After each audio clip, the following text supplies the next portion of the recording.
성경은 여러분 그리스도인들의 삶을 자주 나그네와 같은 삶으로 비유하고 있는 것을 우리가 보게 됩니다.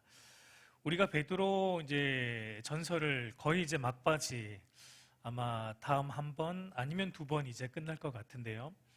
베드로 전설을 처음 볼 때도 사도 베드로는 그리스도인의 정체성을 이렇게 말을 했던 것을 우리가 여러분 기억할 것입니다. 베드로전서 1장 1절과 2절을 보면은 우리 한번 다 같이 읽어보도록 하겠습니다. 예수 그리스도의 사도 베드로는 본도, 갈라디아, 갑바도기아, 아시아와 비두니아에 흩어진 나그네 곧 하나님 아버지의 미리 아심을 따라 성령이 거룩하게 하심으로 순종함과 예수 그리스도의 핏부림을 얻기 위하여 택하심을 받은 자들에게 편지하노니 은혜와 평강이 너희에게 많을지어다. 네, 베드로도 서신을 시작하면서 그리스도인의 정체성을 나그네다라는 것으로 규정을 하면서 시작했던 것을 우리가 보게 됩니다. 마치 타지에 여행을 온 여행자가 그 타지에 뿌리를 두지 않고 내리지 않고 잠시 머물다가 이제 본집으로 돌아가듯이 우리 그리스도인들도 이 세상을 그렇게 여겨야 된다는 것이죠.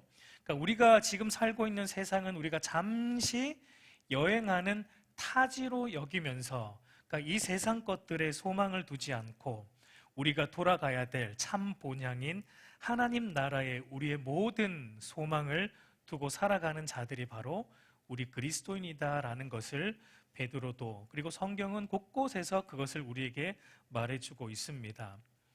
여러분, 저도 미국에 있을 때 미국이라는 나라가 여러분 뭐 가보신 분들은 알겠지만 너무 매력이 있고 또 아름답고 좋은 나라예요.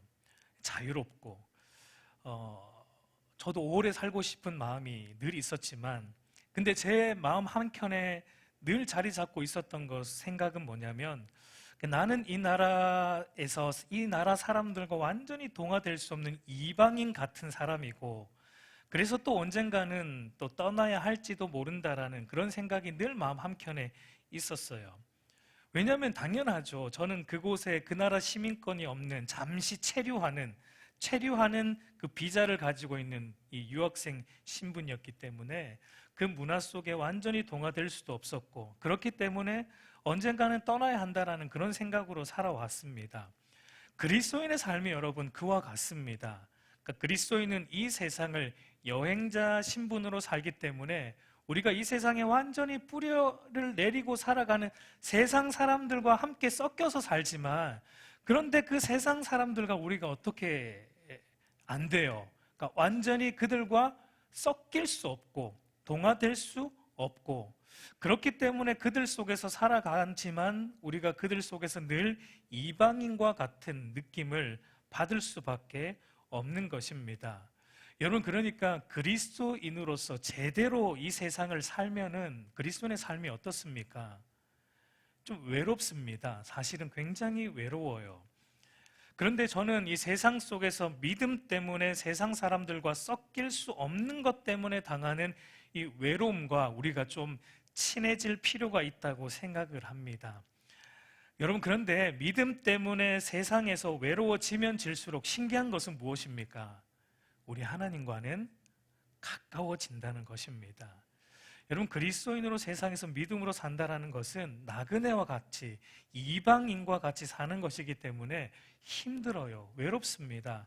그런데 오늘, 그래서 여러분 베드로 전서를 우리가 쭉 봤지만 계속 베드로는 고난에 대해서 얘기하는 것도 그런 우리의 정체성 때문인데, 그런데 이제 베드로는 마지막에 하나 더, 우리가 그리스도인으로 살아가면서 왜 힘든가, 힘든 이유가 또 다른 이유가 하나 있는데, 그것이 뭐냐면 우리 눈에 보이지는 않지만 우리를 공격하는 우리의 대적이 있기 때문에 그리스도인으로 사는 것이 힘들다라는 것을 베드로가 이제 말미에, 베드로 전서 말미에 얘기하고 있어요. 오늘 우리 8절을 보면은 근신하라, 깨어라, 너희 대적 마귀가 우는 사자같이 두루다니며 삼킬 자를 찾나니라고 말합니다.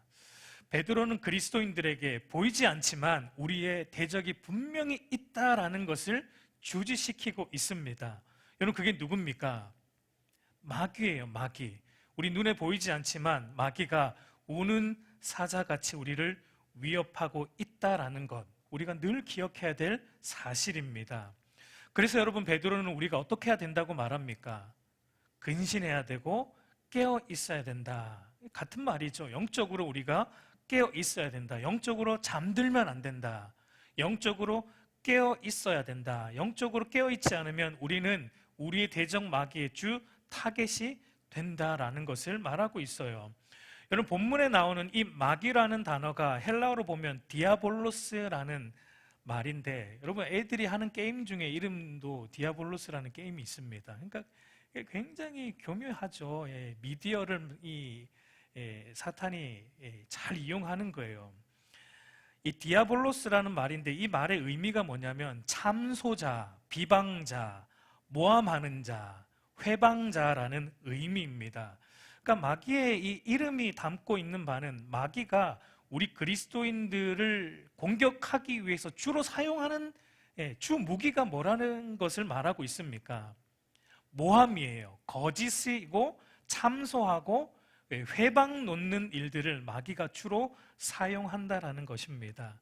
여러분, 그래서 마귀가 쓰는 주 전략은 뭐냐면 기만 전술, 속이는 겁니다. 속이는 거. 여러분, 예수님도 마귀에 대해 이렇게 말씀하셨어요. 요한복음 8장 44절, 우리 한번 같이 읽어보겠습니다. 시작. 그는 처음부터 살인하는 자요,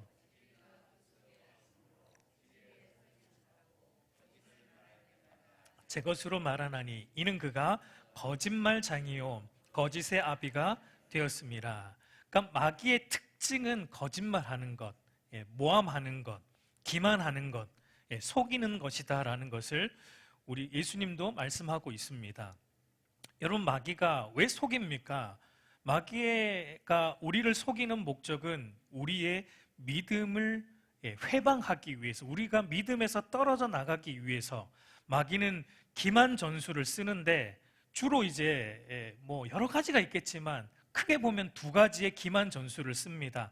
하나는 뭐냐면 그리스도인들로 하여금 믿음으로 살아가는 삶에 대한 두려움과 염려를 생각보다 굉장히 포장을 하고 크게 만들어서 속이는 일을 한다라는 것입니다.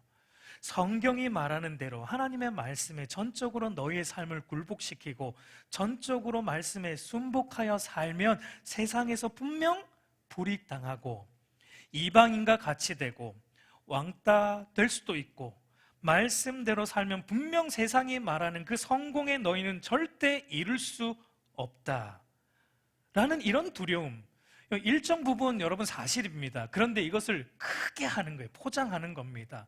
더 크게 우리에게 이 두려움과 세상 염려와 세상에서 우리가 소외당함에 대한 크게 포장해서 우리를 두려움에 빠지고 염려에 사로잡히도록 만드는 일을 이 마귀가 주로 한다라는 것입니다. 마귀는 그리스도인으로 하여금 이 세상에서 우리가 이방인과 같이 여김받고 이 세상에서 소외당하는 것을 견디지 못하게 만들어요. 거기에서 굉장히 힘들게 만들어서 우리로 하여금 우리의 시선을 어디로 돌리게 만듭니까? 세상으로. 세상에 소외당하지 않기 위해서 세상 속으로 들어가게 합니다. 세상의 것들을 취하게 하고 세상 사람들과 똑같은 삶의 방식을 취하며 살아가게 함으로 세상에 취하게, 영적으로 잠들게, 그것이 영적으로 조는 거예요. 눈 감고 자는 게 조는 것이 아니라 영적으로 잠든다라는 것은 세상에 취하는 것을 의미하는 것입니다. 마귀가 그렇게 하는 거예요. 그러니까 우리를 마귀는 속이는 것입니다. 그리스도를 믿는 믿음이 아닌 세상 것들 안에서 뭔가 있을 것처럼, 행복이 있는 것처럼 우리를 속입니다. 좁은 길에서는 하나님과 동행하는 그 삶은 힘들고 불행하다, 계속 이 생각을 우리 안에 집어넣고, 그러나 내가 너희에게 약속하는 이 넓은 길, 세상 길에는 유쾌함이 있고 행복함이 넘친다는 이 거짓으로 우리를 속입니다. 여러분, 많은 그리스도인들이 이런 마귀의 기만 전술에 잘 넘어가요. 속아 넘어갑니다. 성경대로 살면 언제 돈 벌래? 목사님은 맨날 온전한 공예배 준수하라고 말하는데 그렇게 예배 생활하면 언제 돈 벌고 성공하니? 그렇게 산다고 세상 사람들이 인정해 주니? 세상은 돈 많이 벌고 성공해야 인정받고 그래야 행복도 누릴 수 있는 거야. 믿음이 무슨 밥 먹여주니? 예배는 주일 한번 딱, 그거면 충분하다. 그 정도면 하나님이 이해해 주실 거야. 그러니까 우리 안에 계속 이런 뭔가 계속 이거를 우리 안에 집어넣는 거예요. 뭔가가 조금 맞는 것도 있는데, 맞는 게 한 10%, 20% 이제 섞여 있는데 그 중에 아닌 것들을 또 섞여서 우리 안에 계속 거짓된 정보를 주면서 우리의 믿음을 훼손하고 회방하는 일을 이 사탄이 한다라는 것입니다. 이거 주의해야 돼요. 마귀가 쓰는 기만 전술 두 번째는 또 어떤 것이냐면 하나님의 선하심과 돌보심에 대해 우리로 하여금 의심하게 하는 일을 한다라는 거예요. 이것은 여러분 주로 우리가 고난 중에 있을 때 이제 마귀가 쓰는 전술입니다. 예수 이렇게 잘 믿는데 왜 내 삶에 이런 고난이 오냐? 왜 이런 아픔이 오냐? 하나님이 너를 사랑하지 않는다. 거 봐라. 예수 믿는다고 뭐 달라지는 거 하나 없지 않느냐? 하나님이 선하지 않다. 너에게 이런 고난 주시는 거 보니까 하나님이 선한 분이 아니다라는 거짓된 하나님의 선하심과 돌보심에 대한 이 의심을 사탄은 우리 마음속에 계속 집어 넣는다라는 것입니다. 그러니까 한마디로 속이는 거예요. 계속 속이는 거예요. 여러분, 마귀는 한편으로는 말씀대로 순종하는 삶을 살아갈 때 여러분 우리가 포기해야 될 것들이 많아요. 세상에서. 그렇지 않습니까? 여러분, 예수님 안 믿었으면 얼마나 편합니까? 이 시간에 왜 나와야 돼요? 예수 안 믿으면 얼마나 편해요. 마음대로 하고 싶은 거 내 마음대로 하고 얼마나 편합니까? 근데 예수 믿으니까 포기해야 될 것들이 많아요. 내 시간도, 내 물질도, 내 몸도 여러분 포기해야 될 것들이 많아요. 그런데 그거 포기할 때 우리에게 두려움이 있고 염려가 있습니다. 그거 버리면 안 될 텐데 사탄이 우리를 속이는 거예요. 그거 버리면 세상에서 소외당할 텐데, 그거 안 하면 망할 텐데, 계속 우리 안에 이런 한편으로는 이런 염려를 심어주고 다른 한편으로는 우리의 삶을 한치의 오차도 없이 돌보시고 선하게 인도하시는 그 하나님의 능하신 손에 대한 의심, 이 의심을 계속해서 우리 안에 심어주는 일을 이 마귀가 주로 쓰는 기만 전술이라는 것입니다. 여러분, 이것을 우리가 늘 생각해야 됩니다. 이것을 늘 기억해야 됩니다. 그래서 깨어 있어야 돼요. 영적으로 졸아서는 안 되는 것입니다. 그래서 베드로는 앞선 구절에서도 이런 말을 했습니다. 7절을 보면은 너희 염려를 다 주께 맡기라. 이는 그가 돌보심이라. 마귀가 우리를 속입니다. 하나님이 너를 돌보지 않는다. 베드로가 말했어요. 아니다, 하나님이 돌보신다. 하나님이 우리의 모든 염려를 붙들고 계신다. 모든 염려를 주께 맡겨라 라고 베드로는 또 우리에게 말했던 것입니다. 여러분, 그 운전해보면 운전의 자동차 사고의 많은 부분이 무엇으로 일어나죠? 졸음운전. 이 졸음운전으로 인해서 자동차 사고가 많이 일어납니다. 영적으로 잠자는 자는 반드시 이런 마귀의 참소에 넘어가게 되어 있는 거예요. 그렇기 때문에 마귀의 참소에 넘어가지 않으려면 우리가 어떻게 해야 된다고 베드로가 권면하고 있습니까? 깨어 있어야 돼요. 근신해야 됩니다. 여러분, 마귀의 참소로부터 우리의 믿음을 지키기 위해 우리가 영적으로 깨어 있는 것 너무 중요합니다. 그런데 또 그것만으로는 부족해요. 어떻게 해야 됩니까? 오늘 베드로는 9절 보면은 이렇게 말합니다. 너희는 믿음을 굳건하게 하여 그를 대적하라. 이는 세상에 있는 너희 형제들도 동일한 고난을 당하는 줄을 알미라 라고 말합니다. 우리가 영적으로 깨어 있어야 하지만 그것만으로는 안 되고 베드로는 또 너희가 어떻게 해야 되는가? 이 마귀를 이기려면 어떻게 해야 되는가? 너희의 믿음을 굳건하게 하여서 마귀를 대적하라라는 것을 말하고 있습니다. 그러니까 우리가 영적으로 깨어 있는 것은 이 방어적인 대처입니다. 우리가 영적으로 깨어 있는 것은 마귀의 이 모함과 참소로부터 우리의 믿음을 지키기 위한 방어적인 대처라면 우리의 믿음을 굳건하게 하여 마귀를 대적하는 것은 이제 공격하라는 거예요. 공격적인 대처입니다. 그러니까 마귀가 우리에게 공격할 때 너희가 방어만 하지 말고 너희도 함께 공격을 하라라는 것입니다. 근데 어떻게 우리가 이 마귀를 공격할 수 있습니까? 사탄을 공격할 수 있습니까? 어떻게 우리도 사탄에게 치명상을 입힐 수 있는 것입니까? 오늘 베드로가 말하는 것처럼 마귀에게 적극적으로 저항하고 공격하는 방법이 뭐냐면 우리의 믿음을 굳건하게 하는 것입니다. 여러분, 우리의 믿음을 굳건하게 한다는 것은 무슨 말입니까? 베드로가 앞선 문맥에서 말했던 것처럼 하나님의 능하신 손을 굳게 신뢰하는 것을 의미해요. 하나님의 선하심과 돌보심을 의심하지 않고 믿는 것을 의미합니다. 그러니까 한마디로 하나님에 대한 믿음을 굳건하게 하라는 거예요. 여러분, 마귀가 우리의 마음속에 참소할 때, 믿음으로 사는 삶에 대해 두려움을 심어줄 때, 하나님의 선하심과 돌보심에 대해 의심하게 할 때, 우리가 여러분 어떻게 해야 되냐면 마귀의 그런 의심이 우리 마음속에 들고 우리를 공격할 때 우리가 가만히 있으면 안 되고, 우리도 사탄에게 도리어 책망을 하고 대적을 하라라는 것입니다. 마귀야, 믿음으로 살면 세상에서 성공도 못하고 소외당한다고? 그래, 나도 안다. 이렇게 좀 말하라는 거예요. 나도 안다. 믿음으로 살면 세상에서 망할 수 있고 소외당할 수 있다는 건 나도 안다. 그 정도는. 그러면 뭐 어때? 믿음이 결국은 이기는데, 예수님도 세상에서는 가장 비참한 처형인 십자가에 달려 죽는 실패를 맛보았고 세상에서 소외당하셨지만, 그러나 그분이 부활하심으로 승리하셨다.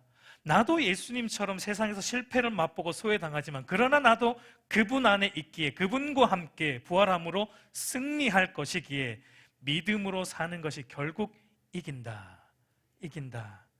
내가 고난 중에 있다고 하나님이 선하지 않다고? 마귀야, 너 참 단순하구나. 내가 고난 중에 있는 것도 하나님의 손길 안에 있는 거야. 좀 마귀를 우리가 가르쳐 주라는 거예요.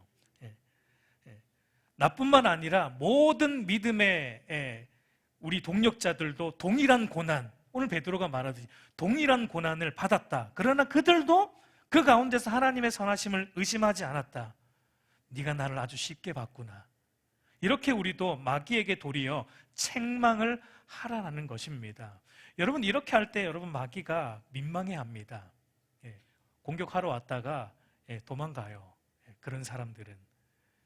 우리가 이렇게 마귀를 대적할 수 있는 근거가 여러분 어디에 있습니까? 오늘 베드로는 이렇게 말하죠. 10절을 보면, 우리 10절 한번 같이 읽어보도록 하겠습니다. 시작. 모든 은혜의 하나님 곧 그리스도 안에서 너희를 부르사 자기의 영원한 영광에 들어가게 하시니가 잠깐 고난을 당한 너희를 친히 온전하게 하시며 굳건하게 하시며 강하게 하시며 털을 견고하게 하시리라. 모든 은혜의 하나님께서 우리를 친히 온전하게 하시고 굳건하게 하시고 강하게 하시고 털을 견고하게 하실 것이기 때문에 우리가 그렇게 할 수 있는 거예요. 여러분, 하나님께서 모든 은혜로 우리를 마귀의 참소로부터 건지시고 붙드시고 이기게 하실 것입니다. 여러분, 이것을 믿습니까? 여러분, 베드로는 누구보다 이것을 잘 알았던 사람입니다. 왜냐하면 여러분, 베드로가 마귀의 참소를 받았던 사람이죠. 마귀의 조소를 받았을 때 베드로가 넘어갔어요. 베드로가 넘어간 적이 있습니다. 실패한 경험이 있는 사람이에요. 예수님께서 로마 군인들에게 잡혀 십자가에 달릴 때 마귀가 베드로의 심령 속에 참소했죠. 예수님 따라다니더니 꼴 좋다. 내가 진작 말했잖아. 예수 믿어봤자 세상에서 잘 되는 거 하나 없다라고 내가 진작에 얘기했잖아. 봐라. 내가 그렇게 예수 믿던 예수도 결국 이렇게 십자가에 달려 죽는다. 그래도 예수 믿을래? 라는 마귀의 참소 앞에 여러분, 베드로가 어떻게 했죠? 동의했습니다. 거기에 처음에 3번 부인했어요. 안 믿을래요. 그래, 네 말이 맞다. 난 안 믿을란다. 그러고 도망갔습니다. 그러나 여러분, 베드로가 어떻게 됐습니까?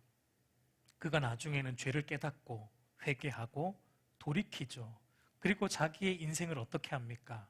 주를 위해 자신의 온 몸을 드립니다. 우리가 잘 알지만 유대 전승에 의하면 베드로가 어떻게 죽었다라고 말합니까? 십자가에 거꾸로 매달려 죽었다라고 말하죠. 아마 십자가에 달릴 때 베드로는 자기가 예수님을 부인했다라는 그것 때문에 차마 예수님과 똑같이 달려 죽는 것을 부끄러워했을 겁니다. 그래서 자기를 처형하는 사람들에게 나를 거꾸로 매달아 달라라고 얘기를 했을 것이고, 그렇게 순교했습니다. 여러분, 베드로가 자기의 죄를 깨닫고 3번이나 부인했지만 자신의 죄를 깨닫고 돌이켜 주를 위해 이렇게 살아갈 수 있었던 이유가 어디에 있습니까? 베드로의 믿음이 떨어지지 않도록 우리 주님께서 붙들어 주셨기 때문에, 중보하여 주셨기 때문이죠. 누가복음 22장 31절 32절 말씀 우리 한번 같이 읽어보도록 하겠습니다. 시몬아 시몬아, 보라, 사탄이 너희를 밀가부르듯 하려고 요구하였으나 그러나 내가 너를 위하여 내 믿음이 떨어지지 않기를 기도하였노니 너는 돌이킨 후에 내 형제를 굳게 하라. 우리 주님은 아셨습니다. 베드로가 배신할 것을. 그리고 미리 이 말씀을 주셨어요. 사탄이 너를 밀가부르듯이 너의 믿음을 회방하겠지만 내가 너의 믿음이 떨어지지 않도록 너를 위해 기도할 것이다. 너를 붙들 것이다. 하나님의 모든 은혜로 내가 너를 붙들 것이다. 그러니 너는 다시 돌아올 것이고 회복될 것이고 돌이킨 후에 내 형제를 굳게 할 것이다 라고 우리 주님께서 말씀하셨습니다. 여러분, 마귀의 목적은 베드로가 그리스도에 대한 믿음에서 떨어져 나가게 하는 것이었지만 우리 주님은 그것을 붙들어 주셨고 돌이키게 하셨고 베드로를 그렇게 인도하셨던 것을 우리가 보게 됩니다. 여러분, 마귀의 참소에 베드로가 잠시 주춤을 했죠. 잠시 주춤을 했지만 그러나 경험을 했습니다. 하나님의 모든 은혜가 나를 이렇게 붙들었구나. 하나님의 모든 은혜가 나를 다시 회복했구나. 온전케 했구나. 굳건하게 했구나. 강하게 했구나. 견고하게 했구나. 그걸 몸소 경험했던 베드로가 이 내용을 쓸 수 있었던 거예요. 이런 내용을 그렇기 때문에 쓸 수 있는 것입니다. 여러분, 기억하십시오. 하나님은 오늘도 모든 은혜를 동원해서라도 저와 여러분들을 붙들고 있다라는 이 사실을 여러분 잊지 않았으면 좋겠습니다. 여러분, 그 하나님의 은혜는 저와 여러분을 온전하게 하기에 충분합니다. 여러분, 온전하게 한다라는 이 말은 헬라어로 보면은 바로 잡는다, 회복시킨다라는 의미입니다. 우리도 베드로처럼, 어쩌면 베드로보다 우리가 좀 더 심하겠죠? 네, 우리도 베드로처럼 늘 마귀의 이 참소에 우리의 믿음이 흔들리고 또 세상에 우리의 눈을 두지만 그러나 하나님의 은혜가 우리를 어떻게 합니까? 잠시 주춤할지라도 우리를 회복시킵니다.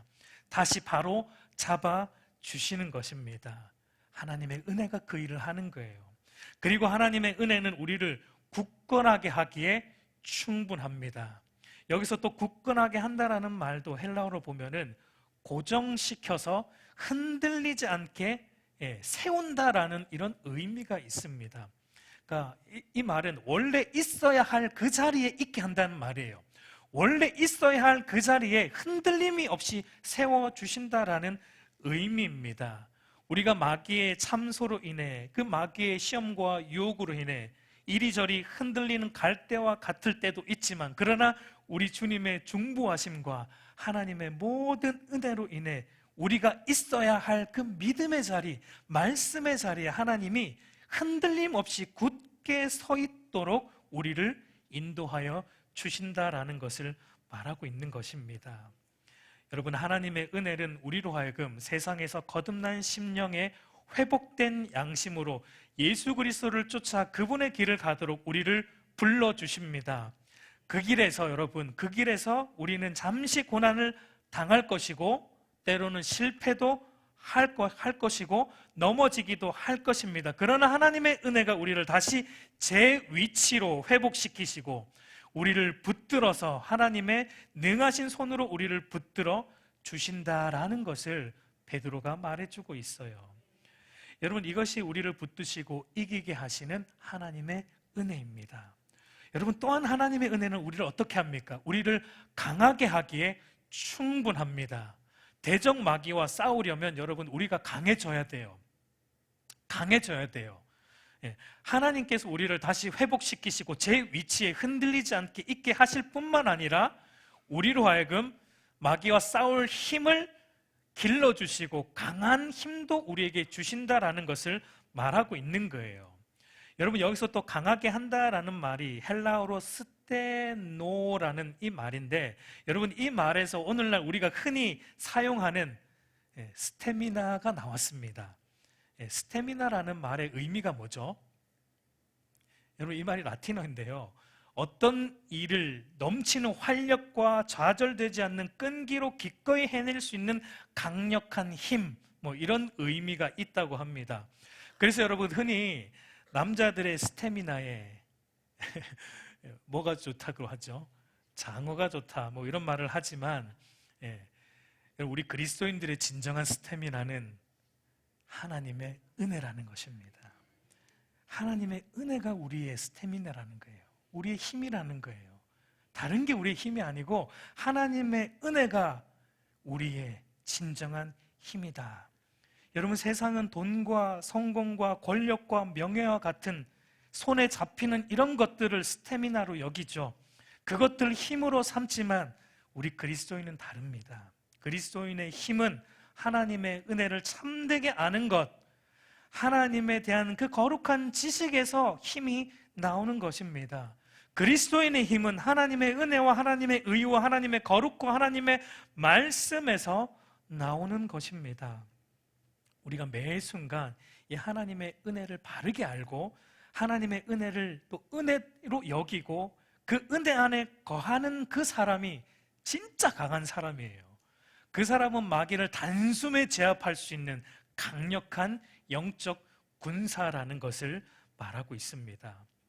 마지막으로 여러분, 하나님의 은혜는 우리의 털을 견고하게 하기에 충분하다라는 거예요.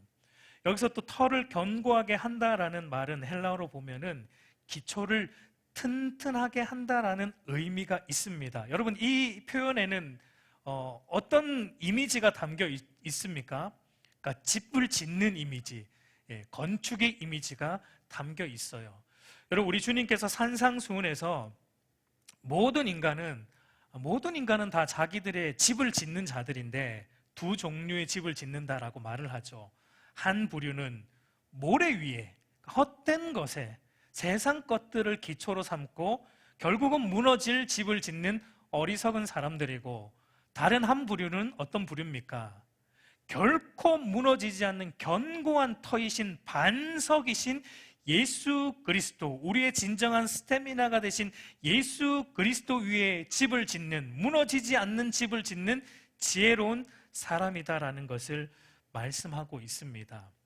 여러분, 이 기초는 잘 안 보입니다. 밑에 있기 때문에. 우리 눈에 보이는 건 외관만 보여요. 그러니까 외관만 보면은 이게 튼튼한 집인지 아니면 허술한 집인지 잘 모릅니다. 근데 우리의 눈에는 이 외관만 보이니까 우리 인간은 어디에 신경을 많이 씁니까? 외관에 신경을 써요. 겉만 멋지게 포장을 합니다. 돈으로 포장하고 성공으로 포장하고. 그러나 마지막 심판의 바람이 한 번 불면 그 모든 것 다 무너지는 거예요. 무너지지 않는 집은 하나밖에 없어요. 반석이신 예수 그리스도 위에 집을 지은 그 집만이 결코 무너지지 않는 견고한 터가 되는 견고한 집이라는 거예요. 그런데 여러분, 누가 이 반석이신 예수 그리스도 위에 자기의 집을 지을 수 있습니까? 어떤 사람이 지을 수 있어요? 하나님의 은혜를 입은 자들만이 가능한 것입니다. 하나님의 은혜, 하나님의 모든 은혜, 그 하나님의 은혜를 입은 자들만 가능하다라는 것을 말하고 있는 거예요.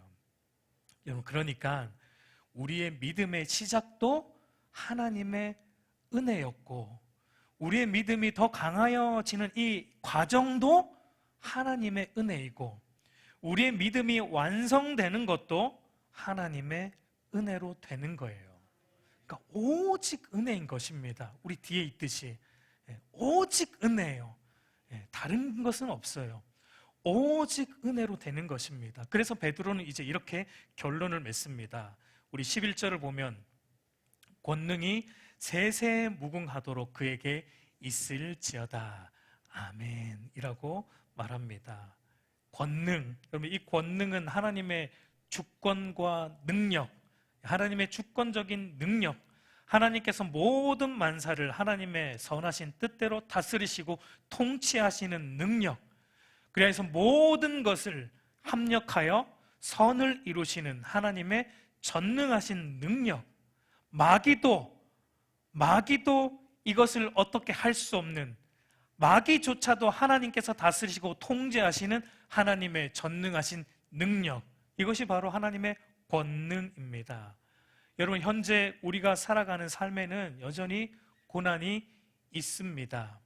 아픔이 있습니다. 우리의 믿음을 대적하는 원수 마귀의 활동이 여러분 아직 있습니다. 하나님이 잠시 허락하셨어요. 그러나 중요한 것은 무엇입니까? 하나님의 권능이 세세에, 이 권능이 세세에 누구에게 있습니까?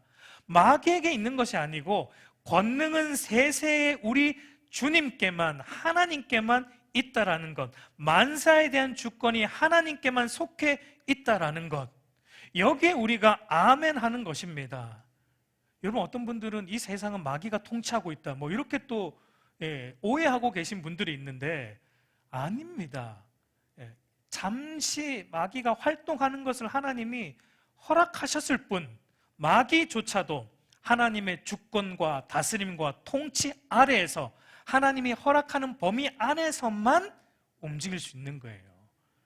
그렇기 때문에 여러분, 우리는 두려워할 필요가 없는 것입니다. 하나님의 은혜가 우리를 붙들고 있기 때문에, 하나님의 은혜 안에 있는 그리스도인은 결국은 그러니까 여러분 승리한다라는 것, 승리한다라는 것.